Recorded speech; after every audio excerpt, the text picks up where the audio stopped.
Bismillahirrahmanirrahim. Alhamdulillahirabbil alamin. Allahumma shalli ala sayyidina Muhammad wa ala ali sayyidina Muhammad.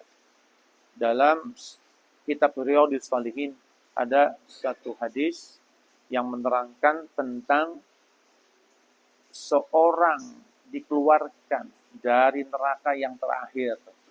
Berarti dia otomatis menjadi penduduk surga yang terakhir pula. Pertanyaannya, kenapa dia dikeluarkan dari nerakanya Allah yang terakhir? Karena semasa di dunia banyak sekali melanggar perintahnya Allah Subhanahu wa taala. Tetapi kok masih bisa masuk surga walaupun yang terakhir?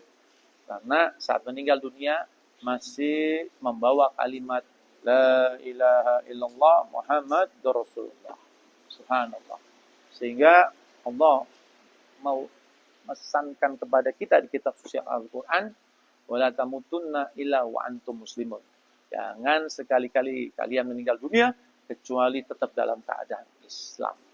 Nah, dalam riwayat tersebut, walaupun dia keluar dari neraka yang terakhir, masuk ke dalam surga yang terakhir pula, tetapi tetap diberikan kenikmatan yang besar di sisi Allah Subhanahu wa taala, sehingga digambarkan di mana Allah memerintahkan kepada dia, izhab fadkhulil jannah wa inna laka mislad dunya wa asrota amsaliha.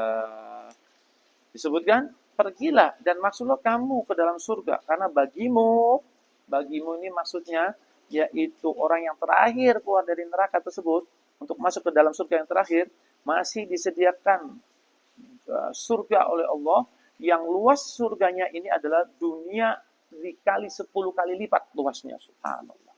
Sehingga dalam riwayat tersebut, akhir hadis tersebut dikatakan, demikianlah, itulah serendah-rendahnya tingkatan ahli surga. Bayangkan, serendah-rendahnya ahli surga, yaitu kalau dia ini tetap membawa kalimat la ilaha illallah Muhammad Rasulullah, itu mendapatkan seluas dunia ini masih dikali 10 kali lipat. Lalu bagaimana kalau meninggal bukan tidak membawa kalimat syahadatain tadi, naudzubillah min dzalik. Maka di Quran pun disebutkan fi nari jahannam khalidina fiha, naudzubillah min dzalik, akan ada di neraka jahanam selama-lamanya. Tidak bisa kita bayangkan, naudzubillah min dzalik. Sehingga tugas kita ke depan, mari pertahankan kalimat syahadatain tersebut. Dan bagaimana caranya? Salah satu di antaranya yaitu ada kejadian zikir yang diucapkan oleh para sholihin, yaitu zikir bersyukur kepada Allah atas nikmat Islam dan nikmat dijadikan sebagai umat Nabi besar Muhammad SAW. Ingat di surat Ibrahim ayat 7, kalau kita bersyukur maka Allah akan menambah nikmat itu kepada kita. Sehingga kalau kita bersyukur nikmat Islam dan nikmat dijadikan sebagai umat Nabi besar Muhammad SAW, tentu kita akan tetap ditetapkan sebagai Islam dan sebagai umatnya Nabi besar Muhammad SAW. Kisah tersebut, seorang sholihin, yaitu berada di Gunung Arafah, di Jabal Arafah, dengan mengucapkan zikir, Alhamdulillah ala nikmatin Islam, wa kafa biha min ni'matin. Alhamdulillah alladzi ja'alani min ummati Muhammadin sallallahu alaihi wasallam. Segala puji bagi Allah atas nikmat Islam, dan cukup dengannya sebuah kenikmatan. Segala puji bagi Allah yang telah menjadikanku termasuk umat Nabi besar Muhammad sallallahu alaihi wasallam. Setelah mengucapkan zikir tersebut, para ulama tersebut pergi ke daerahnya masing-masing.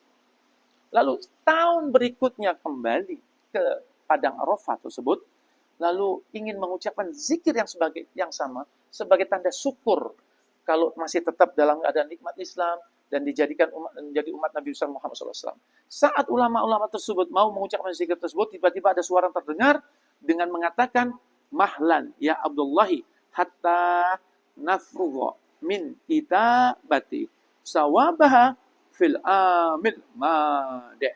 Subhanallah. Pelan-pelan, wahai hamba Allah. Maksudnya, jangan keburu-buru untuk mengucapkan zikir itu kembali. Kenapa? Karena tunggu hingga kami selesai mencatat pahala bacaan tahun yang lalu. Berarti zikir tersebut, selain kita ditetapkan dalam keadaan Islam, ditetapkan sebagai umatnya kanjeng Nabi besar Muhammad SAW, di kenikmatan yang begitu sangat besar, dan akibat zikir tersebut, maka pahala yang kita ucapkan 1 tahun belum selesai untuk dicatat amal solehnya. Bayangkan, 1 tahun belum selesai. Sehingga tidak ada alasan buat kita untuk selalu mendawamkan, mengistiqomahkan zikir yang sangat dahsyat tersebut. Kapan? Sebanyak mungkin. Paling tidak bangun tidur. Kita bersyukur kepada Allah atas nikmat Islam dan dijadikan sebagai umat Nabi besar Muhammad SAW. Mau tidur, ucapkan yang sama. Atau siang hari dan sebagainya. Sehingga kita terus-menerus dalam keadaan Islam dan terus-menerus dalam keadaan sebagai umatnya Nabi besar Muhammad SAW. Semoga Allah memberikan kepada kita tambahan taufik dan hidayah agar kita terus-menerus bisa mendawamkan zikir tersebut dan meninggal dunia dalam keadaan Islam dan sebagai umatnya Nabi besar Muhammad sallallahu alaihi wasallam. Subhanallah wa bihamdika asyhadu an la ilaha illa anta astaghfiruka wa atubu ilaik. Assalamualaikum warahmatullahi wabarakatuh. Alhamdulillah. Udah. Ini udah